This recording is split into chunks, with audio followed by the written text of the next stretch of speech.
Hello everybody, welcome to K S R. Tani education. हम लोग कर रहे हैं न्यू सीरीज़ को start, Gujarat board class 12th economics. इस पर्टिकुलर वीडियो में हम लोग बेसिकली डिस्कस करेंगे चैप्टर नंबर 1 का पार्ट फर्स्ट। ठीक है, चलो चैप्टर नंबर 1 का नाम है ग्राफ्स एंड इकोनॉमिक्स। इस पर्टिकुलर चैप्टर में आप लोग ये समझेंगे कि इकोनॉमिक्स में कौन कौन से टाइप ऑफ ग्राफ्स होते हैं, इनको ड्रॉ करते टाइम किन किन चीज़ों का ध्यान रखा जाता है, प्लस क्या क्या इनके इम्पोर्टेंस है, कैसे ये यूज़फुल होते हैं, सारी चीज़ें इस चैप्टर में बताई गई हैं। शुरुआत करें इंट्रोडक्शन से। तो इकोनॉमिक्स हमें एक्सप्लेन करता है और एनालाइज भी करके बताता है, मतलब हमें वो बताता है रीज़न कि रियल वर्ल्ड में कई सारे इकोनॉमिक इवेंट्स हो क्यों रहे हैं। इन्हीं जो ये सारे इवेंट्स हो रहे हैं, इनको प्रूव करने के लिए हमारे पास कई स्टैटिस्टिक्स हैं जो स्टेट यानी गवर्नमेंट, बैंक, इंटरनेशनल ऑर्गेनाइजेशंस ये हमको प्रोवाइड करते हैं। जो नॉर्मल पर्सन है, ले पर्सन यानी जो आम आदमी है, उनको इन डिस्कशंस और जो एनालिसिस है एक्सपर्ट्स जो करते हैं, इन सब में ध्यान नहीं है। लेकिन कुछ ऐसी चीज़ें हैं जिन पे उनका ध्यान अगर हमें खिंचवाना है, आम आदमी का ध्यान अगर हमें खिंचवाना है, तो पिक्चर्स के ज़रिए, ग्राफ के ज़रिए हम उन तक ये सारी इन्फॉर्मेशन पहुंचा सकते हैं, और ये इन्फॉर्मेशन उन तक पहुंचाना थोड़ा ज़रूरी भी होता है। जनरली दो टाइप के पिक्चर्स हैं, एक है आपका डायग्राम और दूसरा है आपका ग्राफ। डायग्राम और ग्राफ में देख लो क्या डिफरेंस है। स्टैटिस्टिक्स में डायग्राम और ग्राफ को अलग अलग बताया गया है, दोनों के पर्पस भी अलग अलग हैं। कैसे अलग हैं देख लो। डायग्राम का मतलब है कि जो आपके पास डेटा है उसको पिक्चर के ज़रिए आप डिपिक्ट करके बताएं, रिप्रेजेंट करके बताएं। स्केल्स और मेजरमेंट्स यूज़ होते हैं डायग्राम ड्रॉ करने के टाइम पर। स्टैटिस्टिक्स का नॉलेज होना ज़रूरी नहीं है डायग्राम ड्रॉ करने के समय पे। डायग्राम उसी डेटा का बनाया जाता है जो डिस्क्रीट फ्रीक्वेंसी है। डिस्क्रीट फ्रीक्वेंसी का मीनिंग आप जानते हैं, 1 2 3 4 5 इधर भी है, और क्लासेस वाला नहीं, बेसिकली जो वेरिएबल वाला होता है वही। दूसरे शब्दों में अगर हम बोलें तो सेल्फ एक्सप्लेनेटरी डेटा, इसका मतलब क्या, जो डेटा खुद को ही साबित कर रहा हो, खुद को ही समझा रहा हो, और ले पर्सन को उसको समझने के लिए उस डायग्राम को या उस ग्राफ को, डायग्राम को एक्चुअली समझने के लिए ज़्यादा स्टैटिस्टिक्स का नॉलेज नहीं भी होगा, फिर भी वो समझ जाएंगे। डायग्राम जो है कौन कौन यूज़ करता है, एडवर्टाइजिंग कंपनीज लोगों का ध्यान खींचने के लिए, सरकार यूज़ करती है इन्फॉर्मेशन प्रोवाइड करने के लिए, और सोशल ऑर्गेनाइजेशंस यूज़ करते हैं अवेयरनेस फैलाने के लिए। ऑन दी अदर हैंड जो आपका ग्राफ है, ग्राफ भी जो हमारे सामने डेटा है उसी का एक रिप्रेजेंटेशन है पिक्चर के ज़रिए। लेकिन ग्राफ ऐसी स्टैटिस्टिकल इन्फॉर्मेशन के लिए बनाया जाता है जो सेल्फ एक्सप्लेनेटरी नहीं है, मतलब वो खुद ही खुद को एक्सप्लेन नहीं कर रही है। ग्राफ जो है कंटिन्यूस फ्रीक्वेंसी डिस्ट्रीब्यूशन के लिए बनाया जाता है। इस डेटा को सिंप्लीफाई करने के लिए, मतलब डेटा को बड़े आसानी से दिखाने के लिए स्टैटिस्टिकल टूल्स का यहाँ पर यूज़ होता है। ग्राफ जो है अनक्लियर, यानी कि जो प्रॉब्लमेटिक स्टैटिस्टिकल इन्फॉर्मेशन है जिसमें बहुत ज़्यादा दिमाग लगाने की ज़रूरत पड़ती है, उसके लिए ग्राफ ड्रॉ होता है। यहाँ पर स्टैटिस्टिक्स का नॉलेज होना ज़रूरी है अगर आप ग्राफ को बनाना चाहते हैं या समझना चाहते हैं, स्टैटिस्टिक्स का नॉलेज ज़रूरी है। ग्राफ जो है एक या एक से more of the 4 quadrants, quadrants का मीनिंग जानते हैं, पेज के 4 हिस्से, इससे बनाया जा सकता है। एक्स और वाई एक्सिस का वहाँ पर इंटरसेक्शन होता है, this is X axis, this is Y axis, और अप्रोप्रिएट मेजरमेंट लेने के सिवाय ये बन नहीं सकता। ग्राफ नॉर्मली ग्राफ पेपर पे बनता है। ग्राफ जो है ज़्यादातर कौन यूज़ करते हैं, रिसर्चर और एजुकेशनिस्ट। ग्राफ जो है जनरल पब्लिक को इन्फॉर्मेशन पहुंचाने के लिए नहीं होते, जबकि डायग्राम जनरल पब्लिक को इन्फॉर्मेशन पहुंचाने के लिए होते हैं। अब अगर हम एक चीज़ देखें तो जो आपकी डिस्क्रीट वाली थी, डिस्क्रीट का मीनिंग हम जाने अगर रिवाइज करें, हमने क्लास 11th में पढ़ा भी है। सपोज कर लीजिए यहाँ पर नंबर ऑफ एक्सीडेंट्स है और ऑन द अदर हैंड आपका है नंबर ऑफ डेज। तो यहाँ पर जो लिखा हुआ आ रहा है नीचे, नंबर ऑफ एक्सीडेंट्स में मान लो 1 लिखा हुआ है कि एक एक्सीडेंट कितने दिन हुआ, तो वो आपका हो जाएगा नंबर ऑफ डेज, सामने जो भी आप डेज टाइप कर देंगे 2, जो भी है, ये आपकी डिस्क्रीट है। और दूसरे साइड पे अगर हम कंटिन्यूस की बात करें तो कंटिन्यूस डेटा कैसा होता है, अगेन मान लीजिए सेम है, नंबर ऑफ एक्सीडेंट्स और number of days same to same है, लेकिन यहाँ पर नंबर ऑफ एक्सीडेंट्स जो है वो क्लासेस में दिया हुआ होगा, यानी कि कैसे 0 to 10 ऐसे करके आपका नंबर ऑफ एक्सीडेंट्स वो बताएगा। सिंपल सी बात है, जब भी आप कभी कंटिन्यूस और डिस्क्रीट में डिफरेंस देखेंगे, अगर मान लीजिए ये कंटिन्यूस डेटा है, 0 to 10 लिखा, सामने 5 एक्सीडेंट्स लिख दिया, 10 to 20 लिखा, सामने 10 एक्सीडेंट्स, जो भी है नंबर ऑफ एक दिन में कितने एक्सीडेंट्स हुए, ये सब आपकी डिस्क्रीट और मैंने जस्ट एक एग्जांपल दिया कि भाई इस तरीके से हम लोग डिस्क्रीट और कंटिन्यूस में डिफरेंस खड़ा कर सकते हैं। याद रखने वाली बातें यहाँ पर ये हैं, डायग्राम जो है डिस्क्रीट डेटा के लिए होता है, ग्राफ कंटिन्यूस डेटा के लिए होता है, बस इसीलिए मैंने ये बताया था। यहाँ पर ये चीज़ दी भी हुई है, ये डिस्क्रीट का एग्जाम्पल है, ये वाला जो डेटा है, यहाँ पर भी नंबर्स हैं, वहाँ पर भी नंबर्स हैं, प्राइस दी हुई है, डिमांड दिया हुआ है, और यहाँ पर कंटिन्यूस फ्रीक्वेंसी डिस्ट्रीब्यूशन का भी एक एग्जाम्पल है कि ये वाला जो है ये इनकम बता रहा है क्लास, और कितने इस पर्टिकुलर इनकम बार में कितने लोग आ रहे हैं, मतलब 10 से 20 हज़ार कमाने वाले लोग हैं 500, 20 से 30 हज़ार कमाने वाले 300, अब ये इस रेंज में आते हैं।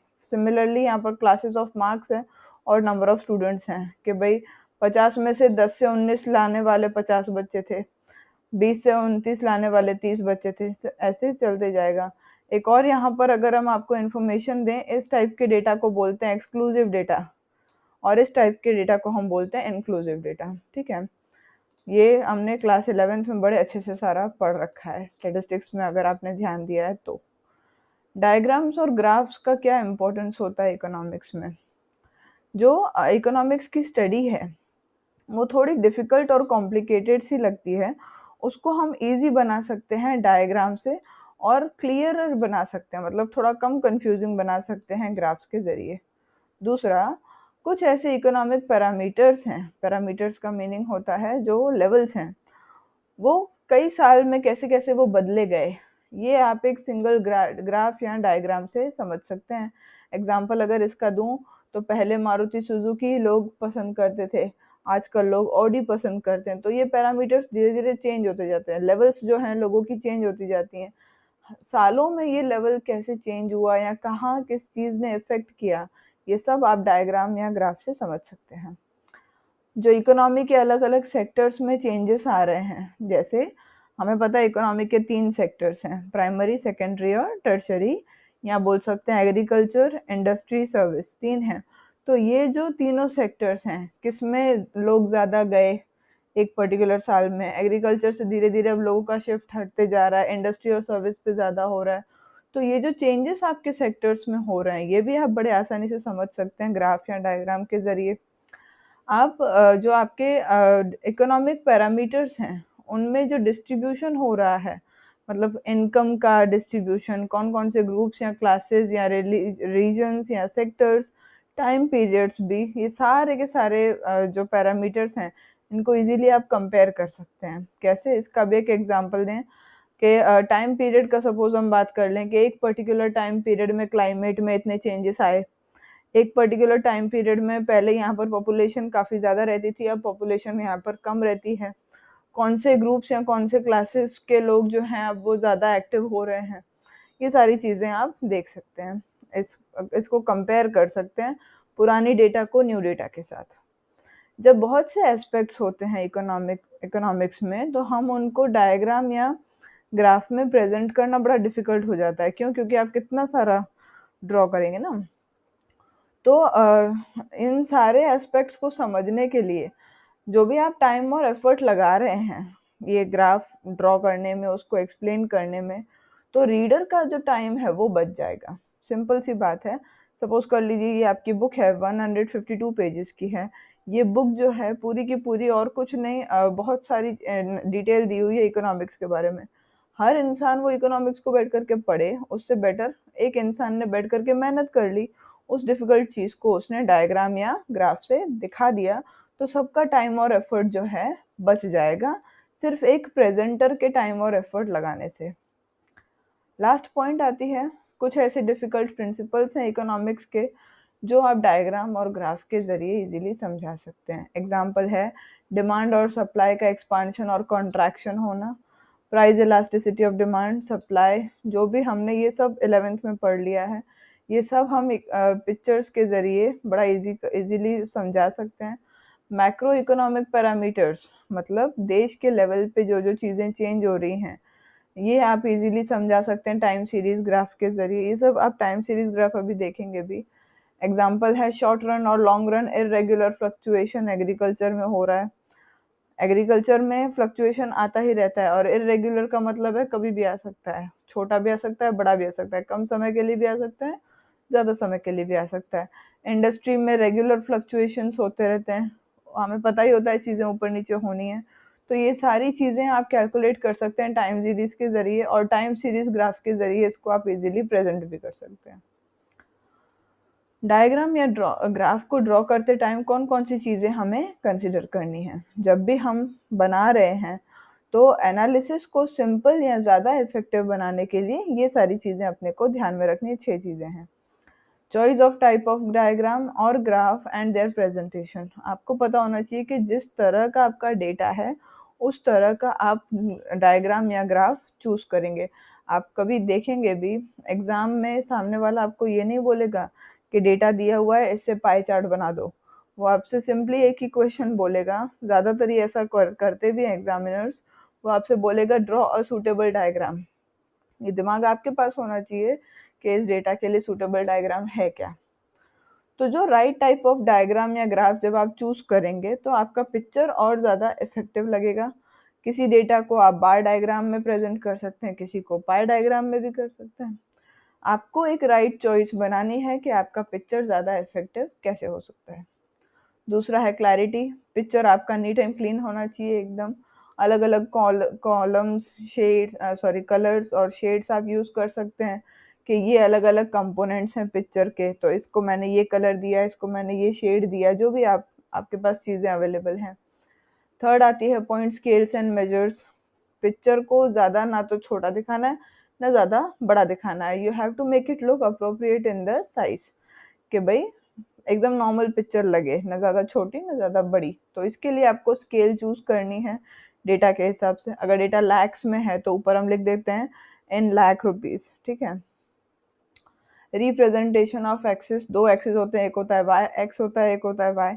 तो इन दोनों को आपको रिप्रेजेंट करना है। एक्स एक्सिस होता है हॉरिजॉन्टल मतलब स्लीपिंग लाइन, वाई एक्सिस होता है वर्टिकल यानी कि स्टैंडिंग लाइन। आपको इनको मेंशन भी करना है, डिनोट यानी कि बताना भी है कि ये एक्स है और ये वाई है, और ये भी डिटेल्स बतानी है कि किस पे क्या रिप्रेजेंट हो रहा है। Data table and source of data, कि भाई आपने जो डायग्राम और ग्राफ ड्रॉ किया वो कौन सी टेबल से बनाया आपने, वो उसके साथ आपको दिखाना है। प्लस वो डेटा आया कहाँ से, सोर्स किधर से किया हुआ है। तो आपका पिक्चर ज़्यादा रिलायबल यानी भरोसेमंद और ऑथेंटिक हो जाएगा, मतलब सामने वाले को पता चल जाएगा हाँ इसी डेटा का है और सही बनाया हुआ है। Method of calculating the data, जब पिक्चर आपने सेल्फ एक्सप्लेनेटरी डेटा के लिए नहीं किया। सेल्फ एक्सप्लेनरी उसका मीनिंग होता है सिंपली डिस्क्रीट। सेल्फ एक्सप्लेनेटरी अगर नहीं है मतलब क्या है, कॉन्टिन्यूस है। तो अगर आप कॉन्टिन्यूस के लिए आप कुछ ड्रॉ कर रहे हैं और आपने उसको सिंप्लीफाई करने के लिए कोई फॉर्मूला अप्लाई करा, तो आपको उस मेथड को इजी अच्छे से बताना पड़ेगा। एग्जांपल अगर मैं दूं, सपोज कर लीजिए कि आपका जो डेटा है वो इंक्लूसिव वाला है। इंक्लूसिव वाले में डेटा कैसा होता है, 10 to 19, फिर 20 to 29, इस तरह का होता है। इस पर्टिकुलर डेटा को आप कन्वर्ट कैसे करेंगे, अगर हम करने जाएं इसको, तो ये क्लास पता है फिर क्या बन जाएगी, 9.5 टू 19.5। फिर इधर इसकी क्लास बन जाएगी 19.5 टू 29.5। इस तरह से आप क्लासेस को इंक्लूसिव से एक्सक्लूसिव में कन्वर्ट करते हैं कि नहीं। तो आपने ये मान लीजिए किया, आपने ये क्यों किया उसका स्टेटमेंट। आपने अगर होता है ना, एक में अगर फ्रीक्वेंसी सेम टू सेम आ जाए तो उसको चेंज करना पड़ता है। क्लास लेंथ अगर अनइक्वल हो, सपोज कर लीजिए ये दो क्लासेस तो सही हैं, ऐसी की ऐसी हैं, लेकिन फिर थर्ड वाली क्लास लेंथ हो जाए 3249, मतलब क्लास लेंथ चेंज हो गई, तो आपको उसके लिए एक अलग से एडजस्टेड फ्रीक्वेंसी निकालनी पड़ती थी जिसकी अलग फॉर्मूला थी। तो ये सारी चीज़ें आप क्यों करते हैं और आपने कैसे करी, इन सब का मेथड आपको उनको बताना है। नेक्स्ट जो टॉपिक आता है हमारा वो है आपका टाइप्स ऑफ डायग्राम्स, कि भाई आपके कौन कौन से डायग्राम के टाइप्स हैं। कॉमनली यूज्ड हैं पिक्टोग्राम, जिसमें हम पिक्चर्स का यूज़ करते हैं, स्कैटर डायग्राम, उसमें हम डॉट्स का यूज़ करते हैं, लाइन डायग्राम टाइम पीरियड्स पे होता है, सर्कल डायग्राम, बार डायग्राम और पाई डायग्राम, जिसमें से मेरे ख्याल से आपको पिक्टोग्राम भी आना चाहिए और ये 3 भी आने चाहिए, जो हमने क्लास 11th में बड़े अच्छे से समझे हैं। यहाँ पर अभी हम लोग टाइम बेस्ड लाइन डायग्राम के बारे में पढ़ेंगे, बार डायग्राम और पाई डायग्राम के बारे में पढ़ेंगे। सबसे पहली बात करें टाइम बेस्ड लाइन डायग्राम या कर्व की। टाइम बेस्ड लाइन डायग्राम का मीनिंग सिंपली यही है कि ऐसे पिक्चर्स जो शेप या स्लोप बताते हैं इकोनॉमिक्स में दो चीज़ों के बीच के रिलेशन की। एग्जाम्पल है डिमांड कर्व या सप्लाई कर्व। अच्छा, आपको पता है हम लोग एक चीज़ को डिमांड ग्राफ बोल सकते हैं और चीज़ को डिमांड कर्व भी बोल सकते हैं। दोनों के बीच का डिफरेंस क्या है? डिमांड ग्राफ जब आप ड्रॉ करेंगे तो आपको पॉइंट्स को प्लॉट करने के बाद उनको स्केल से जॉइंट करना पड़ता है, जबकि कर्व में आप पॉइंट्स को तो प्लॉट प्लॉट करेंगे ही जैसे आप करते हैं, लेकिन उनको आप जॉइन करेंगे फ्री हैंड से, उसको नाम दे देंगे कर्व। ये लाइन जो है क्लास 11th में लर्न करनी पड़ती है कि इंडिपेंडेंट वेरिएबल एक्स एक्सिस पे आता है और डिपेंडेंट वेरिएबल वाई एक्सिस पे आता है।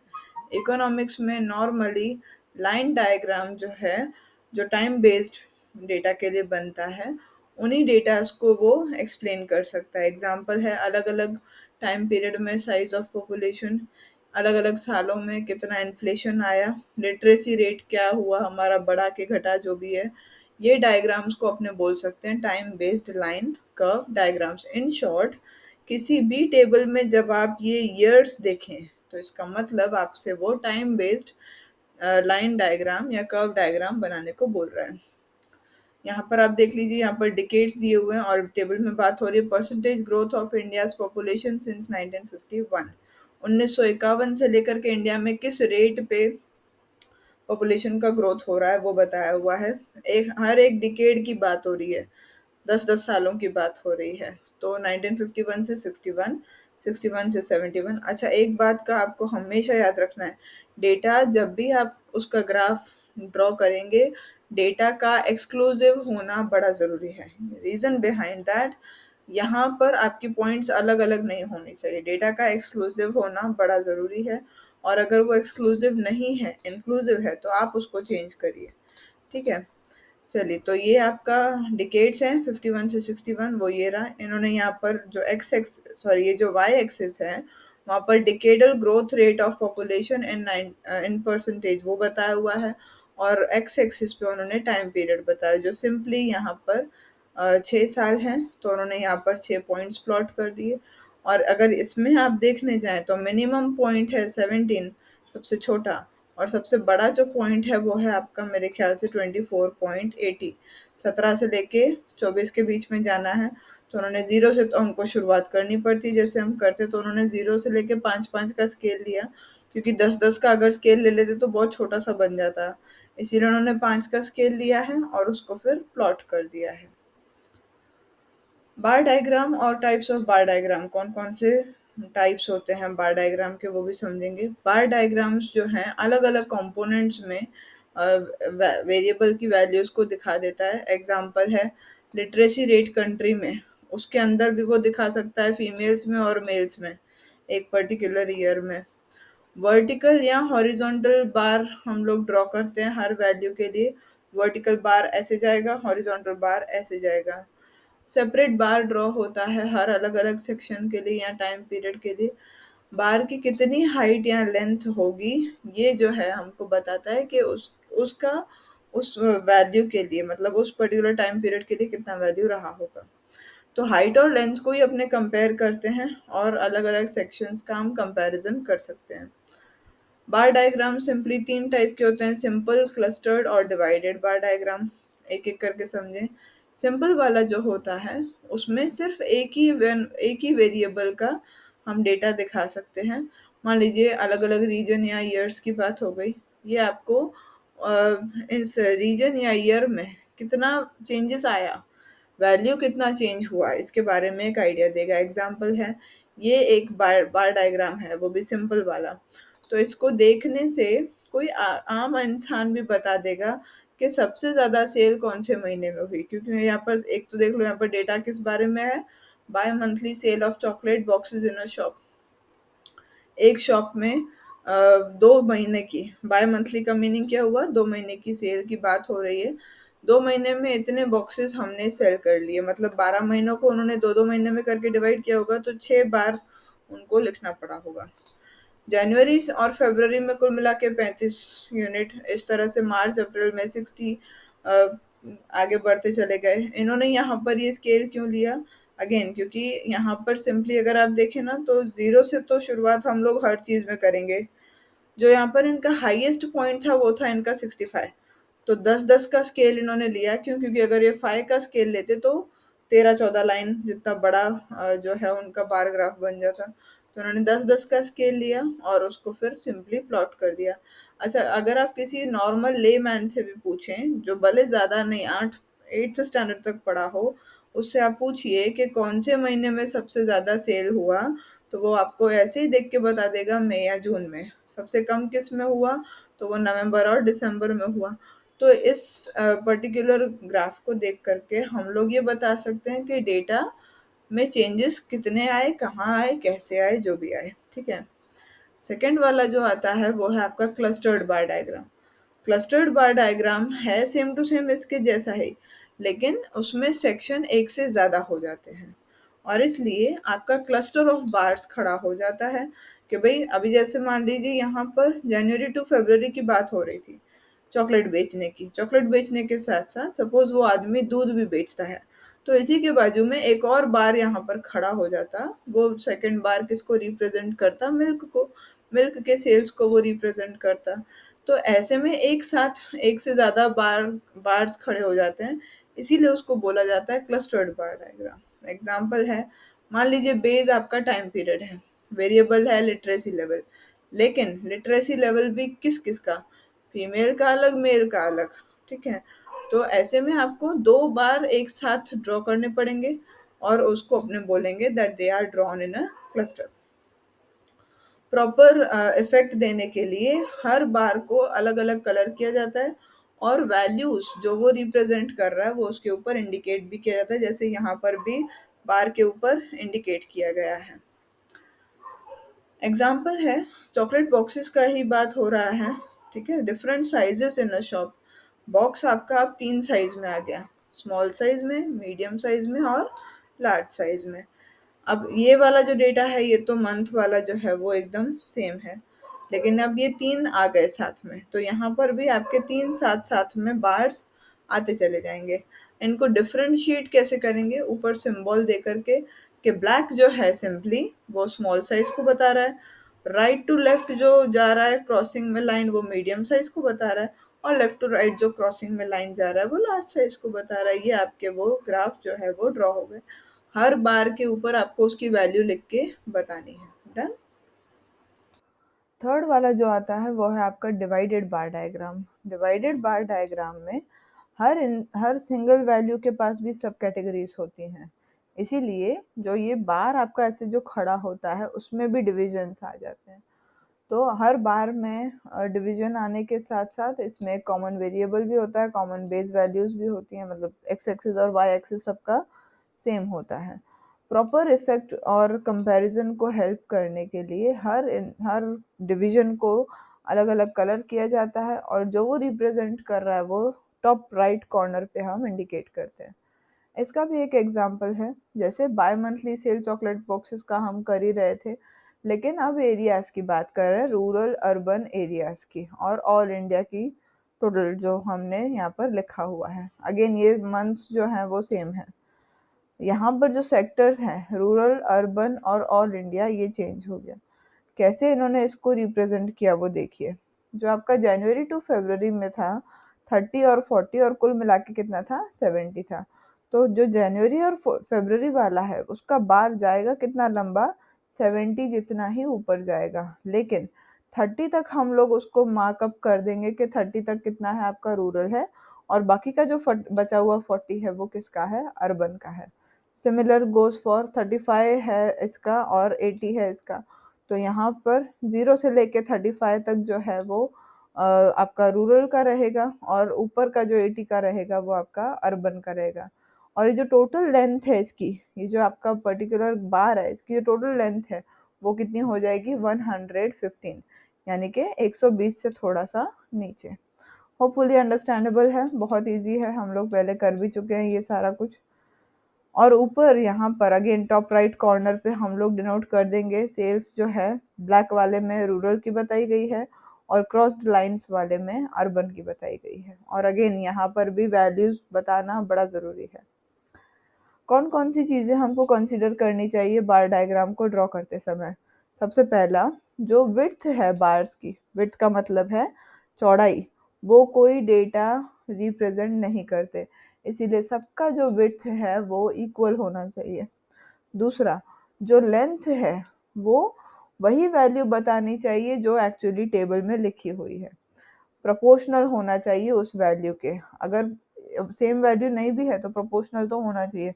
जैसे कोई डेटा अगर मान लीजिए आपके लैक्स में है, 1000 में है, आप लैक्स तक तो जा नहीं सकते ना, ग्राफ न जाने कहाँ पहुंच जाएगा, तो ऊपर आप डिनोट कर देते हैं। बट वो जो हमने ग्राफ ड्रॉ किया वो उस डेटा के प्रोपोर्शनल तो है, मतलब उसको रिप्रेजेंट तो कर ही रहा है। इन बार्स के बीच का जो डिस्टेंस है वो भी इक्वल होना चाहिए। सिमिलर डिस्टेंस आपको फॉलो करना है फर्स्ट बार और ओरिजिन के बीच में। ये है आपका ओरिजिन का पॉइंट और ये है आपका फर्स्ट बार। फर्स्ट बार और ओरिजिन के बीच का भी सेम डिस्टेंस होना चाहिए, प्लस आगे चलने वाले सारे साइमल्टेनियस बार्स के बीच का भी डिस्टेंस सेम टू सेम होना चाहिए। जनरली हमें डिस्टेंस 1 सेंटीमीटर का रखते हैं, 0 से लेके 1 सेंटीमीटर तक गैप, फिर 1 से लेके 2 सेंटीमीटर तक एक बार, 2 से लेके 3 सेंटीमीटर तक gap, like this it will go on.